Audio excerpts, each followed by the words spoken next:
Welcome, everyone, to this fantastic conversation about allyship.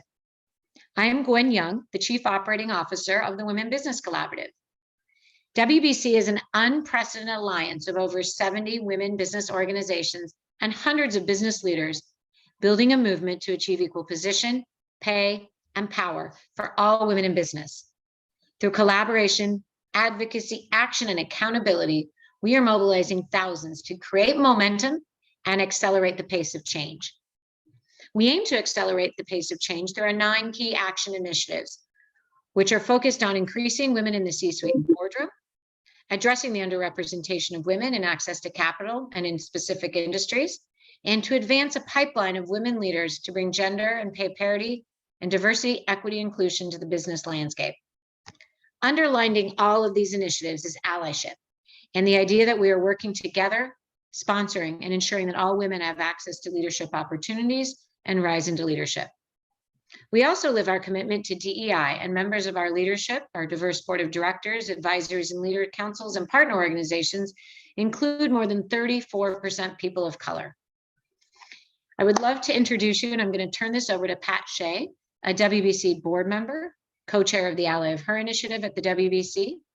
Pat is a partner in Shea Advisory Services and has lived a life of allyship to ensure opportunities for all women and underrepresented communities. Take it away, Pat.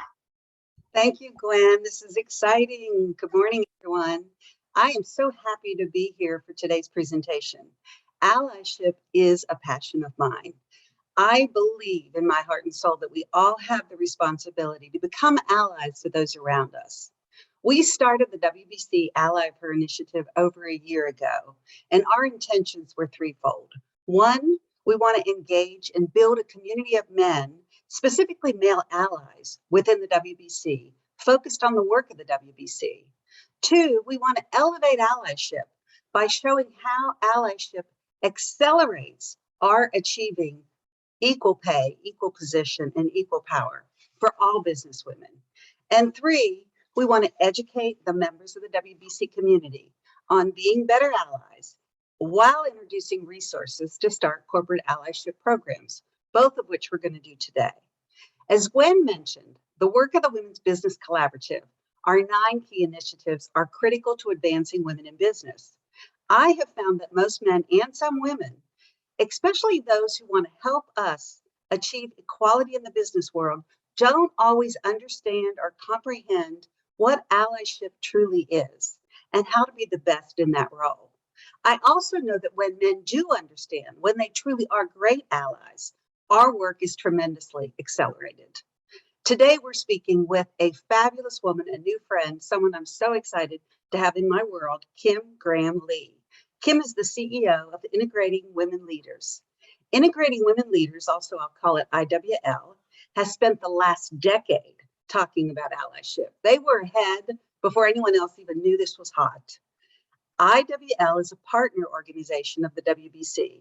It coaches businesses and leaders on the importance of being an ally for all.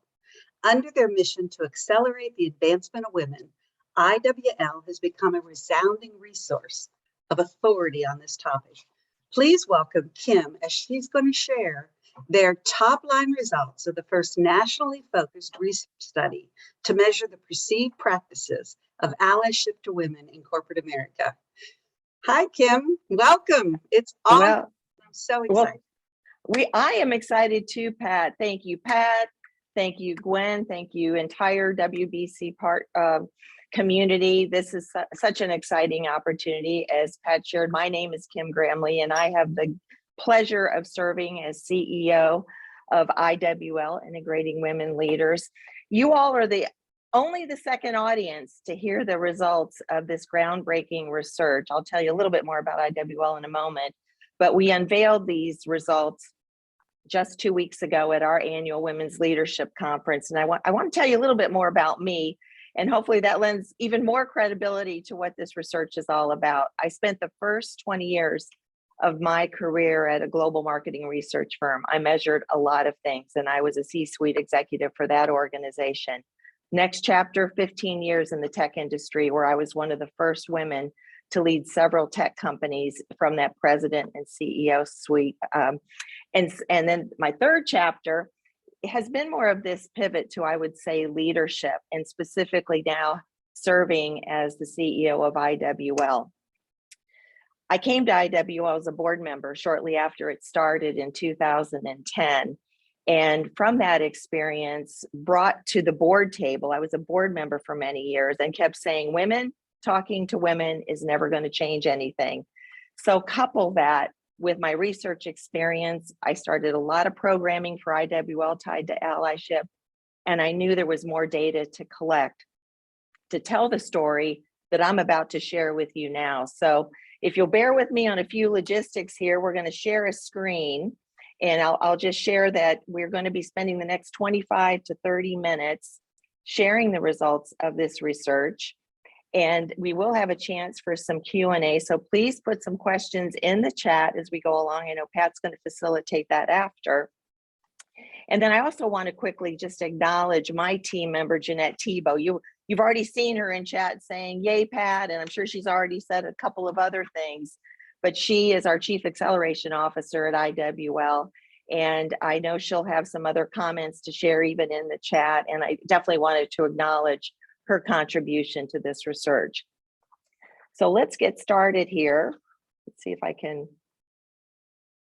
get things going here. IWL, headquartered in Indianapolis, founded in 2010. I joined the organization as a board member just a couple months after that when I was leading tech companies. But our mission, similar to the WBC, and why our partnership and being part of this community was such a great fit, is that we're accelerating the advancement of all women to drive individual and organizational growth and impact. And I always like to add to that, that inviting men into our work is part of how we do it. I mentioned that my belief was that women talking to women was never going to change anything. And I would have to tell you, in my 42 years of working, it's only been in the last 5 to 7 years that I truly got enlightened through my involvement with IWL of what the real dynamics were. So engaging men has definitely been a focus. While we're most known for our annual Women's Leadership Conference, which we just held 2 weeks ago for 2022, we've been doing a lot in the programming arena for allyship, and specifically training even men globally for large organizations to help them really understand the dynamics of what's happening. And we do have a male ally advisory group that has been in existence for a few years now. So we really were, I would say, a pioneer in recognizing how important allyship is to advancing women in leadership. Another important point about our why is that we are, yes, our primary lane is gender, but we truly believe that gender is the gateway conversation to equally important conversations where people feel marginalized, feel on the outside, feel less than. And our programming has begun to further reflect that as well. So I put my research hat back on, and I like to say that it fit pretty darn well. And we really do have some compelling data to share with you all. And let me comment too, that this is the top line results. We are continuing to analyze, and more work to do even based on this research. But let me first share a bit about why the need for this research. Allyship, just as Pat said, is very critical to this gender equity equation on accelerating the advancement of women. While there has been some progress, it has been relatively slow, and men still occupy 80% of the positions of power and influence in organizations. And so we have to really understand what they're seeing. And that's what this research was also about, getting their perspective on what they believe the experience of women are in corporate America. There has been a lot of progress in the area of unconscious bias training. The McKinsey report even shows that. I think the statistic was that most companies are having some kind of unconscious bias training, not so much in the allyship arena. And I will go ahead and tell you, our research did show that. So we have to move beyond unconscious bias to really recognize concepts like privilege, and really understanding and seeing the biases we have, understanding the privilege we have so we can lift others. And I believe Pat said this up front, we all have the opportunities to be allies. We all have some level of privilege. We can all lift someone else up. And I would tell you, even for me in my work at IWL, I've had those aha moments too, that myself as a woman a white woman has more privilege than a woman of color. So we're all on the journey to be better allies. But this research was specifically focused on not only women, but also getting the perspectives of men, which is one of the things that's different about this research from what's been out there. And this has to be about action. We have to move. We have to create awareness, and we have to move to action. And as we like to say in the workshops and the programming that we do, ally is a verb too, and we have to put it into action. So that's why the title of this research was even the state of allyship in action. So if this was about allyship, what is allyship? You know, it's funny, even the last few years that I've been doing this work and doing this programming and sending lots of emails and doing documents, allyship always got spell checked. And it still does in many cases. But did you know that allyship was dictionary.com's 2021 word of the year? And for the first time ever, it wasn't only the word of the year, it was a brand new word, which hopefully indicates the importance and where this discussion definitely needs to continue to go and grow. So what did dictionary.com say about allyship?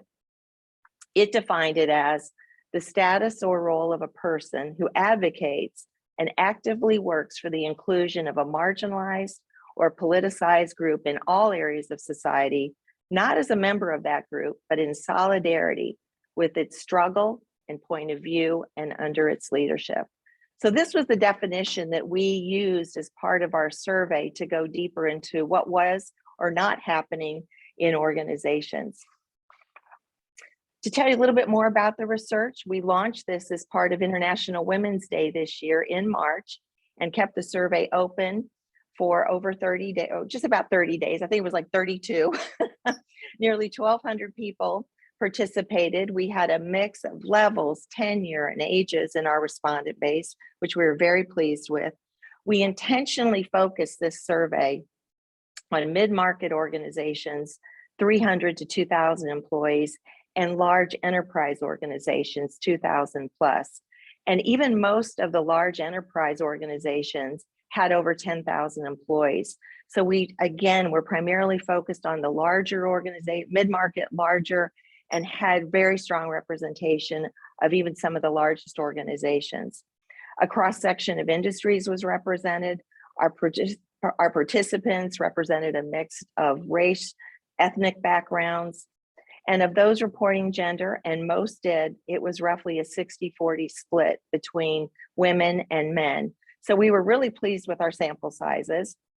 And as particularly for this first year, our primary focus was to look at allyship with that gender lens.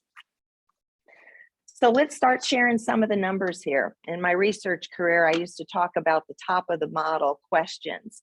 Whenever you would interview stakeholders about their support for an organization, we would talk about top of the model, their willingness to recommend as a place to work, a great place to work. 85%, and there were no differences between men and women in the survey, 85% recommended their company as a great place to work. 83% are loyal and plan to stay, and we saw no differences between the men and the women who participated in the survey. And men and women agreed similarly that their manager was highly supportive of them, 79%, 4 out of 5. They also agreed at the same relative level that my efforts and contributions are valued and that my organization cares about me.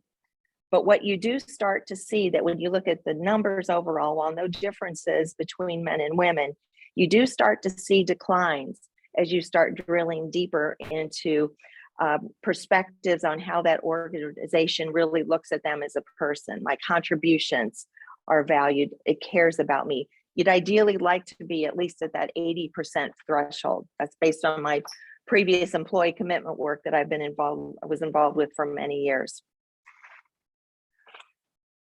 As we start to drill deeper into attitudes and perceptions tied to inclusion and diversity, This is where you do start to see differences in what men and women are saying. And M obviously stands for men, W for women. Organization is making great progress in advancing women. Almost 9 out of 10 men feel that they agreed or strongly agreed with that. Women, roughly 3 out of 4. So definitely lower, but relatively high. Great progress in advancing other underrepresented groups, 77%, right about at that 4 out of 5 threshold. Just over 1 out of 2 women feel that way about progress in underrepresented groups.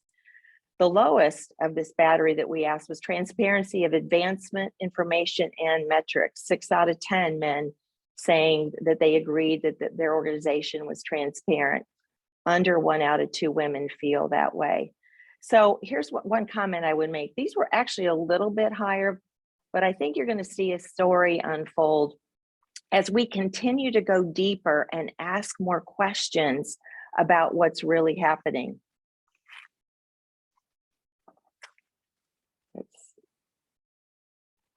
We also asked an open-ended question. We asked respondents, what 1 or 2 words come to mind when they thought about what allyship looks like in their organization?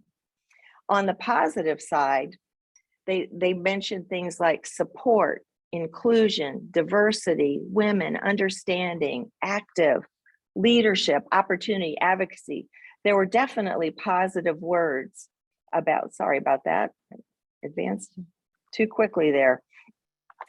And then in terms of the more negative words, they mentioned nascent, just coming into existence, lip service, inconsistent, challenging, passive.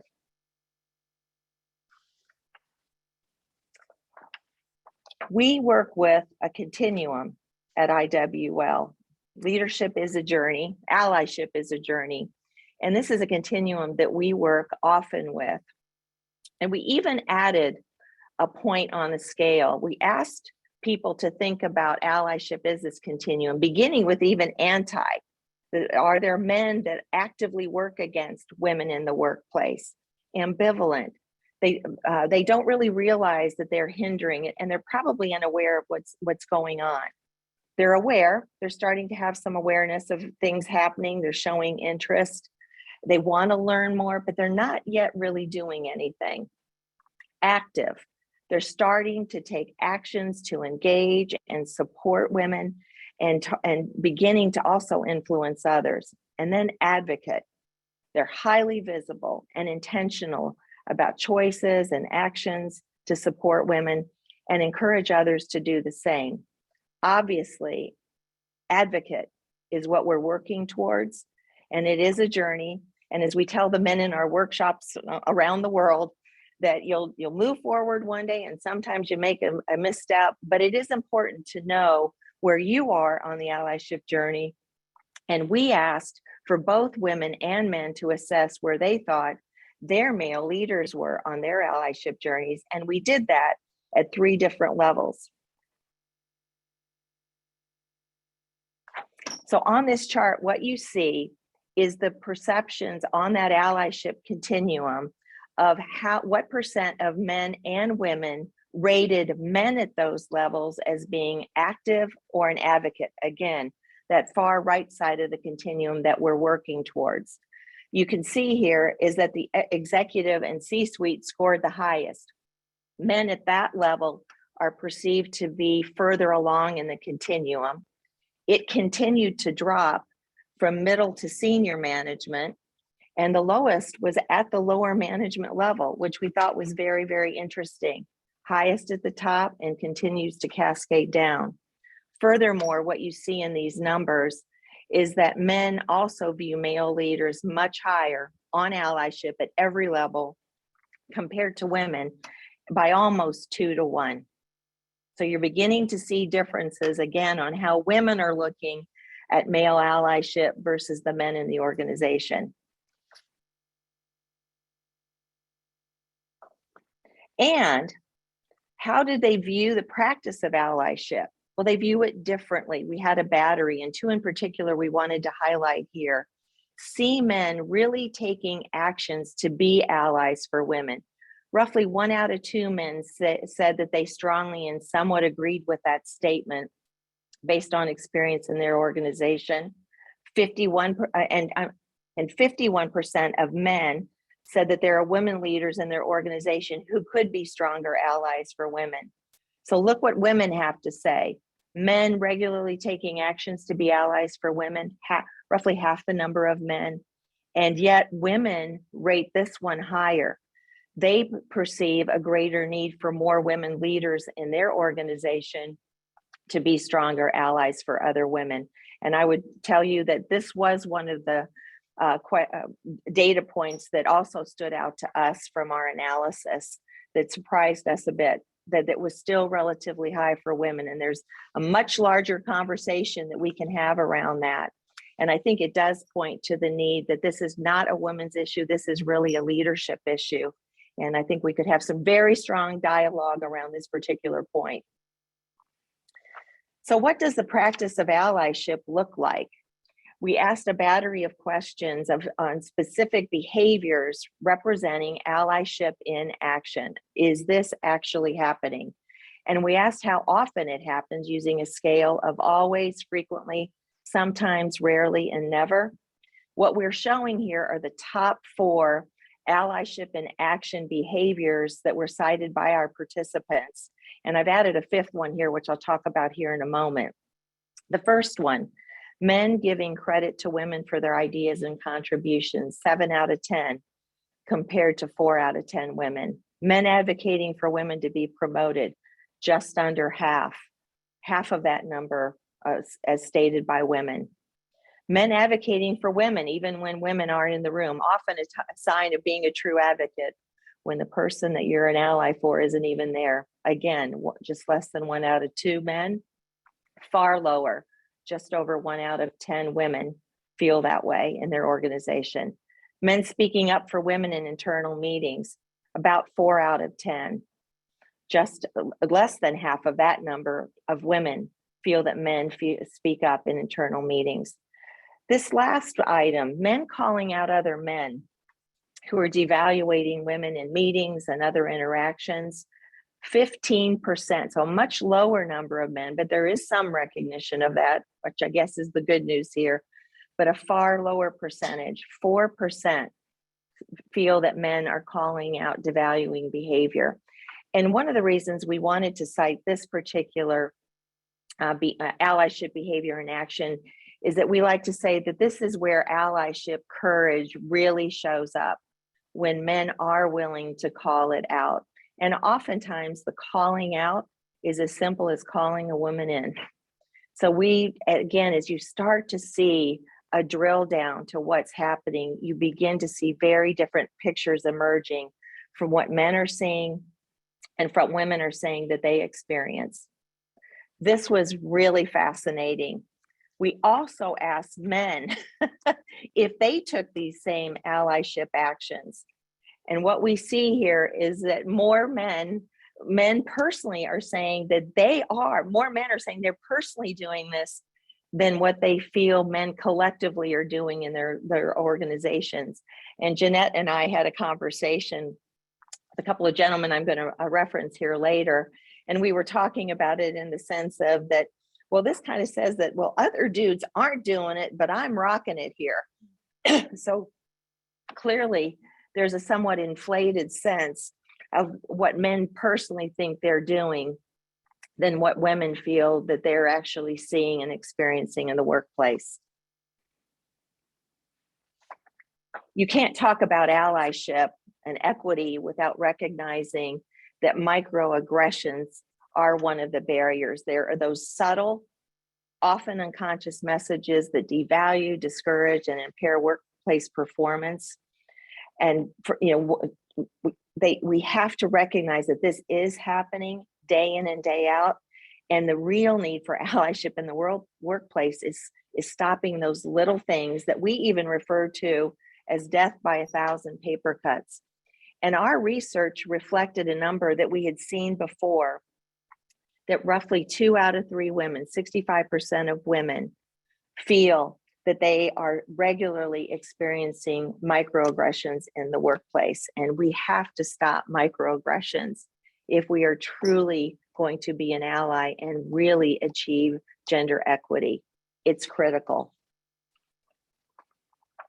So on microaggressions, we had a battery of 12 different microaggressions that happen to women frequently, or at least it's been reported previously to women in the organization. We included some that we had heard in our workshops even. We asked, based on their experience, what you have observed, how often do you believe these things happen? And then we also asked, how often do you believe these things have happened to you within the past year? And we asked the very same question of both men and women. So we asked men as well if they were experiencing these microaggressions. Here are the top 5 microaggressions that surfaced in our research. And I can't say that we were surprised by this given our work and other research that has been done. Being interrupted or spoken over more often than others. Having their judgment questioned in their area of expertise. Not being given credit for contributions made. Being overlooked for a promotion or a stretch assignment. Being asked to do the office work. Schedule meetings, take notes, etc. So those were the top 5. What I'd like to do is share, and we're going to go quickly through this because I do have some headlines to share on the microaggression learning. But this is being interrupted or spoken over. And this is the percent who reflected always or frequently happen. Men, white women, and here we did make a distinction also with women of color. So believe this happens to women in your organization, interruptions.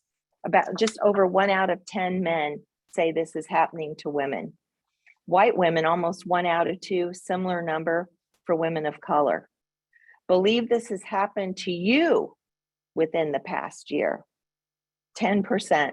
Men thought 10% of it was, they indicate was happening to them, 10%. White women, 30%. And women of color, an even higher percentage where they are expressing this is personally happening to them. Having their judgment questioned in their area of expertise. Again, you're going to see a pattern here. Believe this happens to women in your organization. Men saying 12%. Believe this has happened to you, 8%. You see women of color slightly indicating more of that happening to women in general compared to white women. And statistically about the same percentages in terms of white women and women of color saying this is happening to them personally. Not being given credit for contributions made. Again, this is the percent frequently, always or frequently.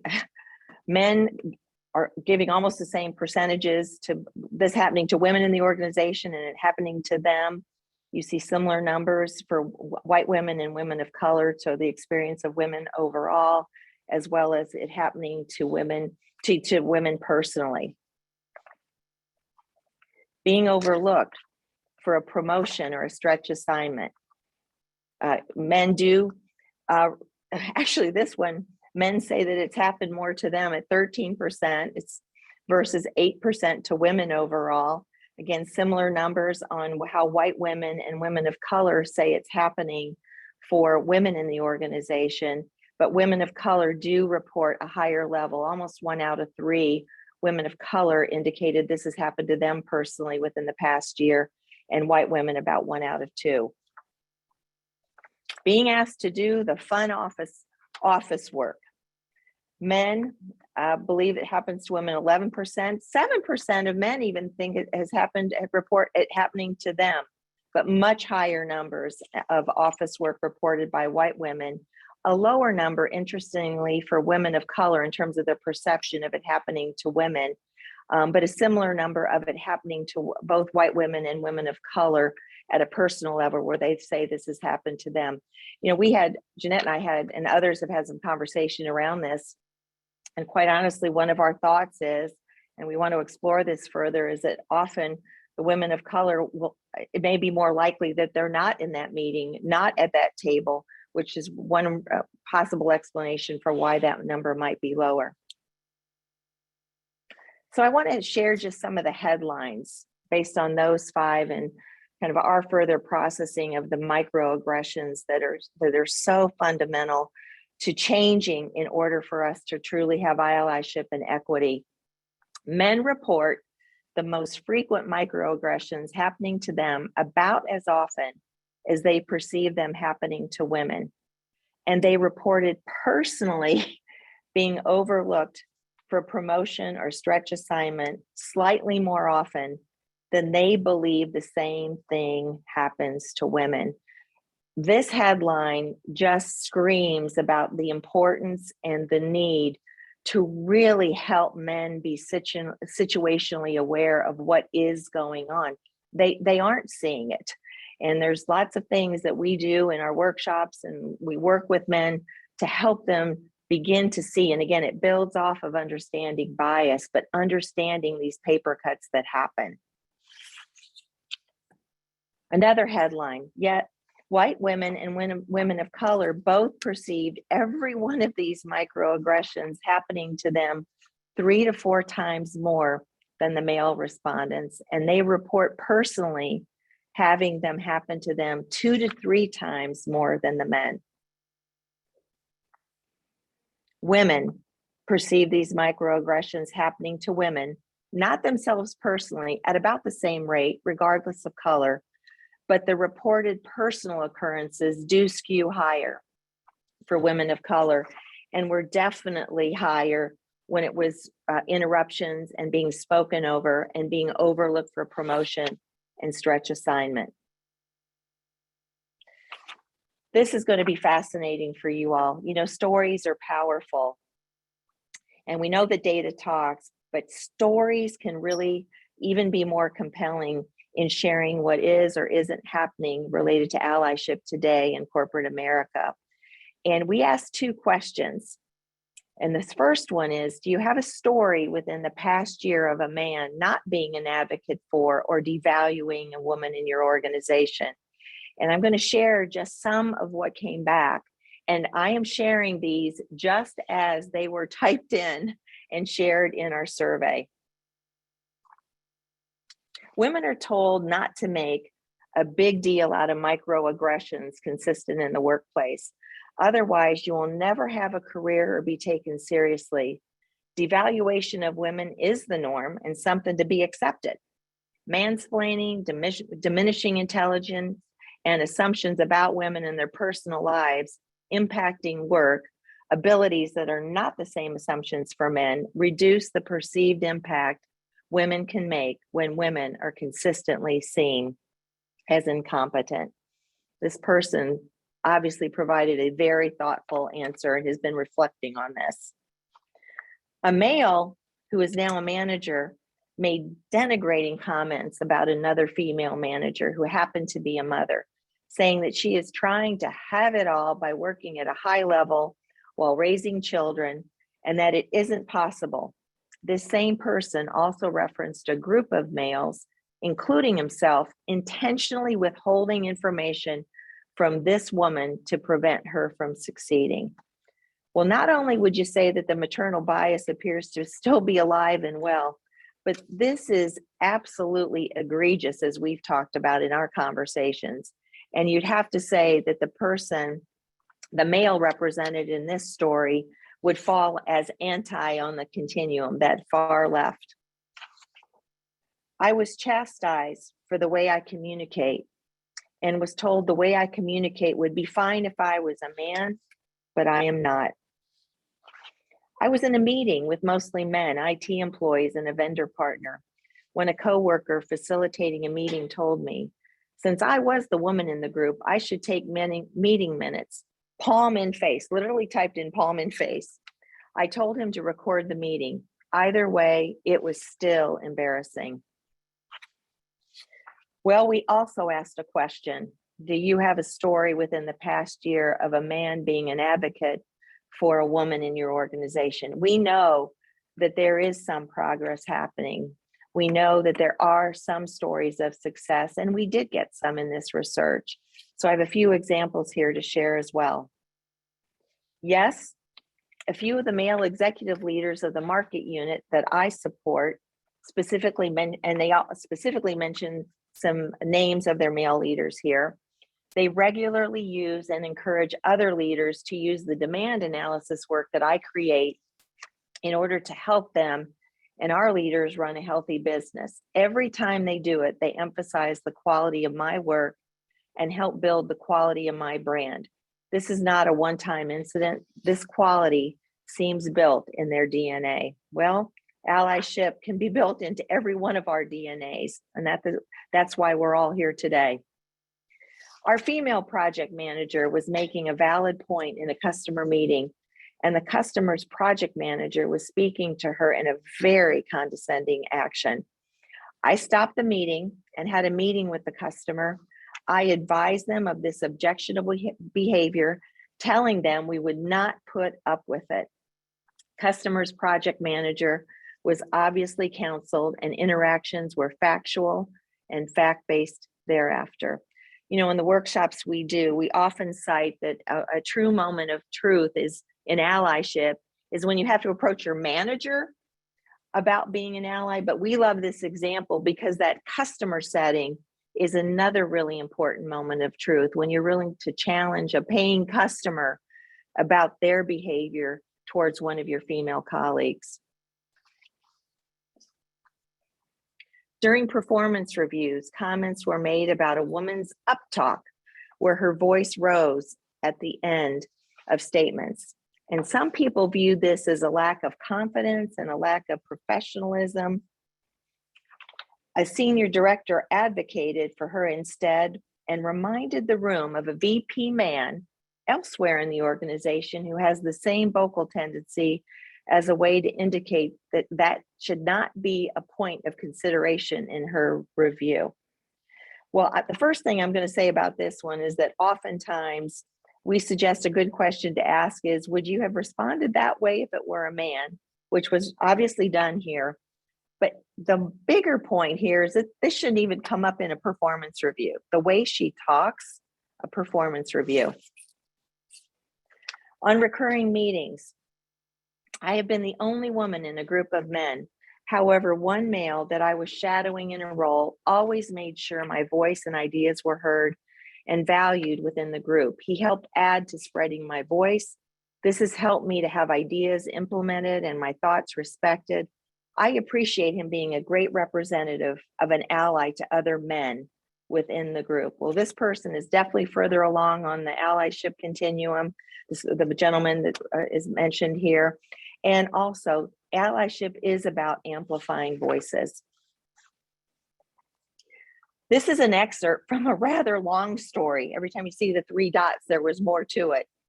And I'm closing on this one for a particular reason.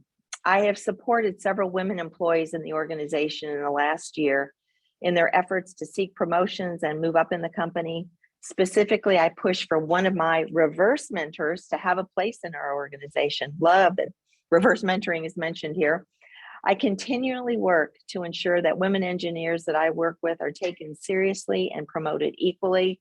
I am not in management, but I am a respected senior employee. I also recognize that as a white male, I cannot truly understand the experience, only listen and share that experience.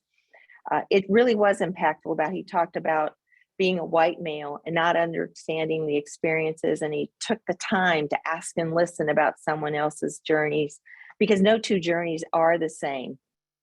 And this is a great segue to how we challenged our first audience at our conference, and want to challenge you as well. Though I know we have some very enlightened leaders here with us today as part of our audience, but we always like to encourage people to have a conversation with a woman coworker and ask about their experiences. And I know us white women, let's seek out women that don't look like us, that have had a different kind of experience and life journey.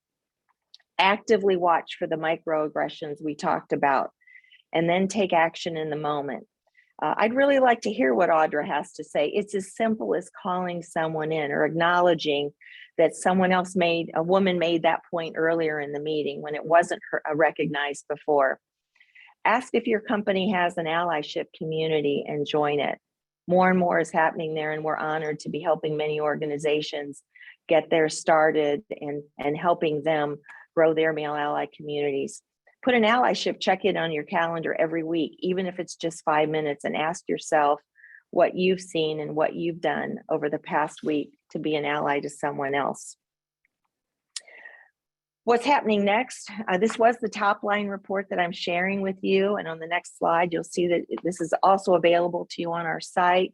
But we are doing additional analysis of this. We are looking at this through a generational lens, as well as we did have a battery of questions asking respondents, participants about what's in place at their organization in the way of training and male ally communities.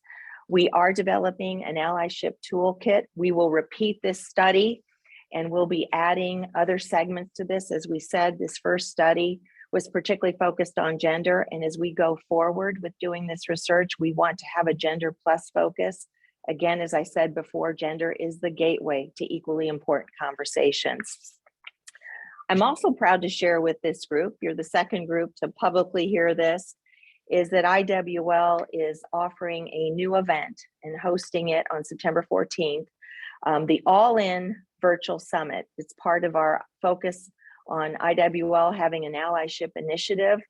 Stedman Graham, business leader, author, long-time partner of Oprah Winfrey, is going to be our opening keynote speaker. This is a virtual summit.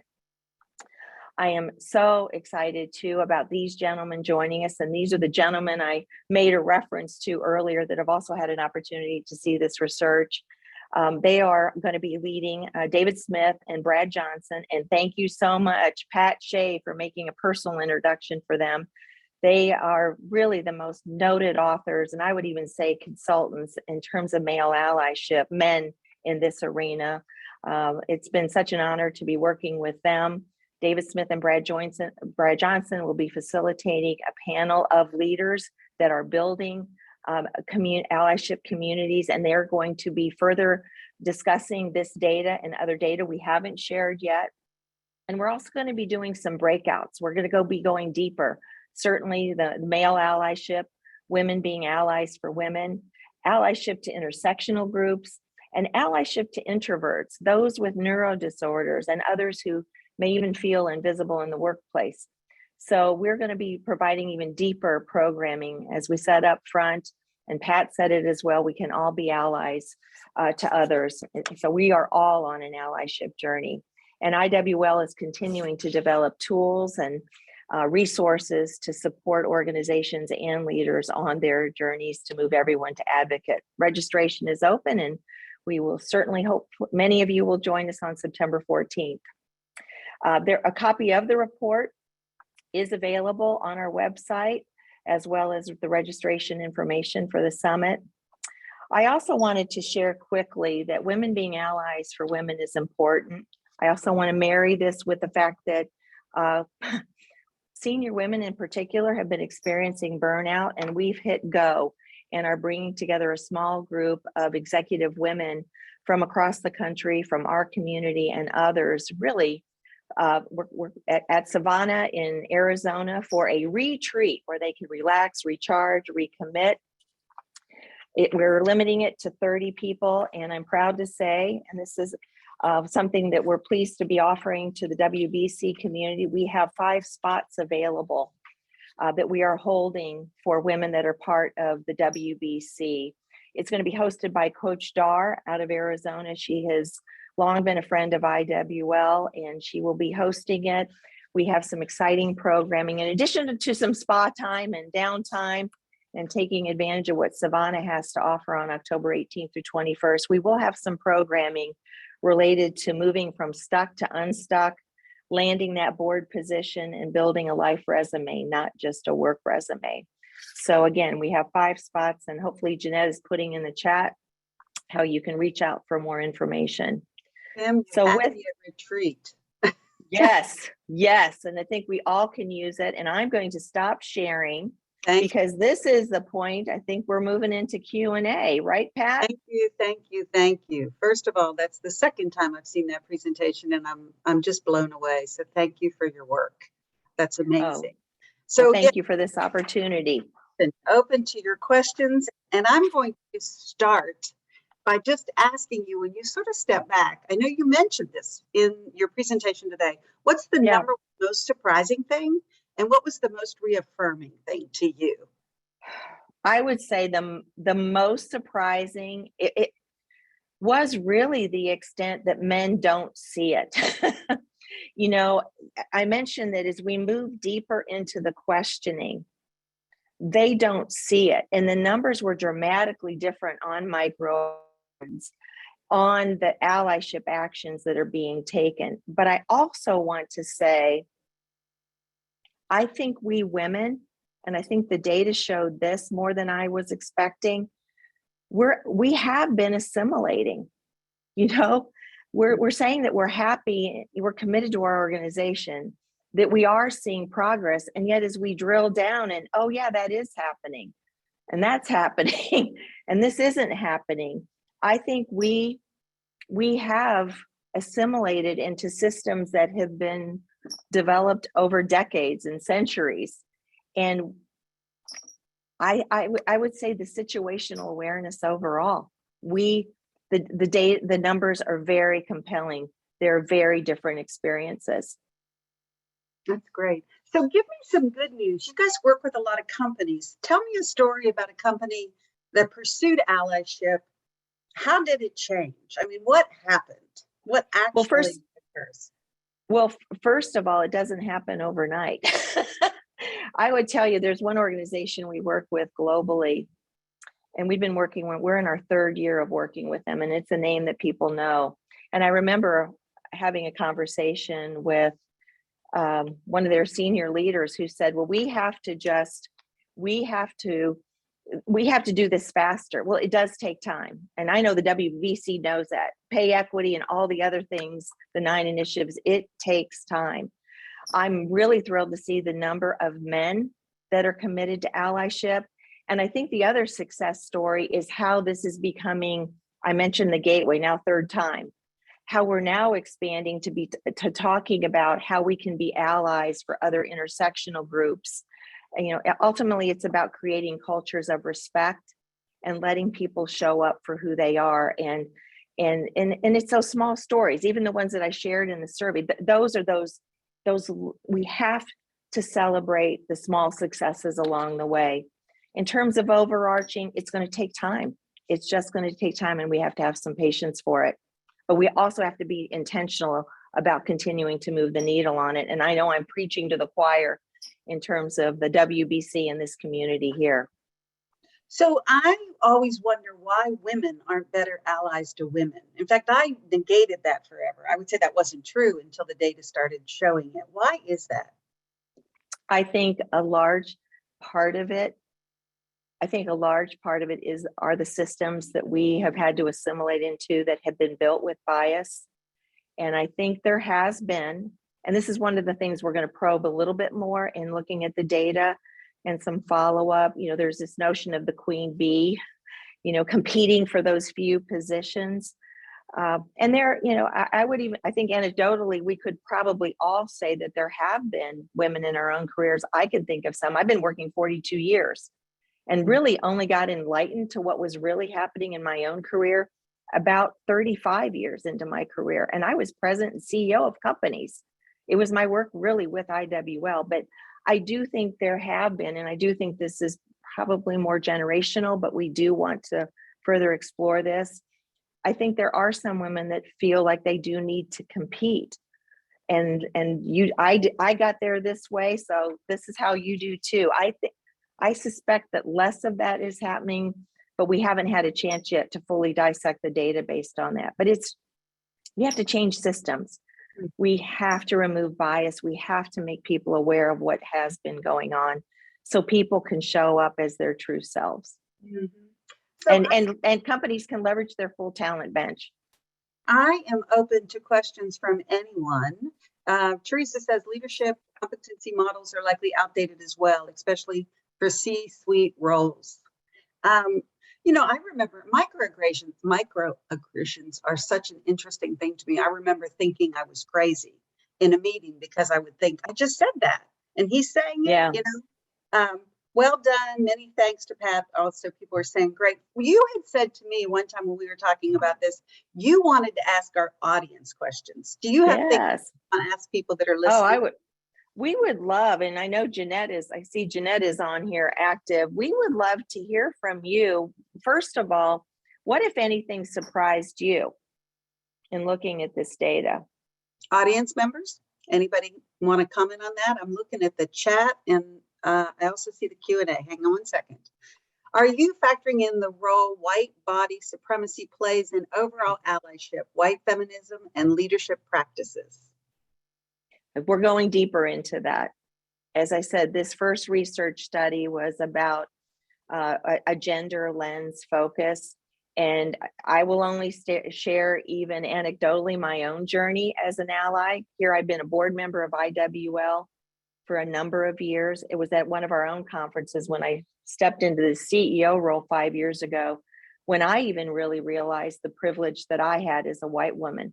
And I recognized that I wasn't even advocating for my brother, who is part of the LGBTQ community, like I could be. Not that I wasn't supporting him, that I wasn't doing enough. And we're all on a journey. We all have some level of privilege over someone else. And I think this journey, one of the things that is so important, and we really emphasize this, people are going to make mistakes. This isn't easy work. This is not easy work. And we have to recognize people are going to make mistakes and help them understand so that they can do better. When you know better, you'll do better. And so much of this is helping people know better. One of the things Teresa's saying is she was most surprised at how similar white and ethnic females responded. So was that a surprise to you? There were some differences. I think we expected a bit more. Okay. And so here's one of the things that we're still further analyzing is where these companies and these participants, like where their particular organization is in providing resources and training. I think one thing that is really encouraging is the top level leadership is seen, remember the slide that showed the 3 levels of male leadership and how men and women felt men in those levels were in terms of being active and advocate. I do think more and more executive teams are talking about this. They have to hold their organization accountable. That has to cascade. So I am encouraged, and we'll look at what these companies have in the way of accountability and resources. That's part of the analysis we've been doing and more of what we plan to share at our All-In Summit in September. So Leslie says that she's most surprised about how unaware men are to the microaggressions. Yeah. And it means their behaviors are deeply ingrained and unconscious. So when you're doing this work, how do you not turn men off by making them feel bad or stupid or uninformed or uneducated about self-awareness about allyship? I think you share the stories, in the programming that we do. We always invite women who are part of our workshops. They share their stories. We encourage men to listen. And again, we have to be forgiving for some missteps, and we give them the tools and the resources on how to do it better and how to call it out. So it's awareness. And this is really an important point. We women, we know this in unconscious bias training. We hold some of the same biases. Yes. Because that's how we were raised, Right. It's how we were raised, and we hold some of these same biases. So I think that's part of how we have assimilated into these systems, what we're used to too. So that's the exciting change that we are all collectively working on. So Kay was asking if allyship is needed and happening in universities. I can't say that I specifically know. I know we had some participants in the survey, and we can take a deeper look at that. This was more for corporate America, and that has been our primary focus. Okay.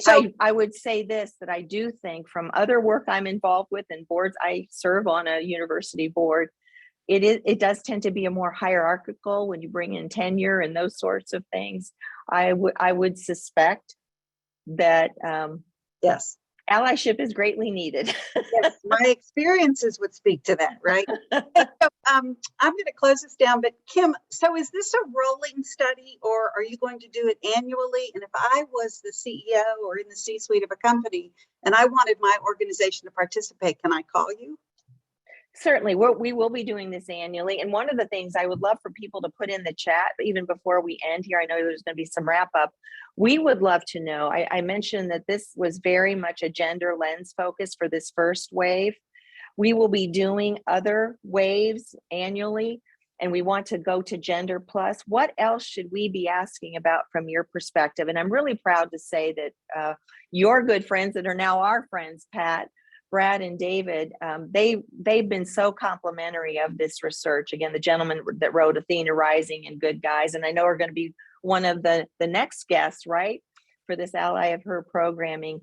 They were very complimentary of this work and said that it was really groundbreaking in terms of how detailed we got in terms of actions. But what else could we be asking about?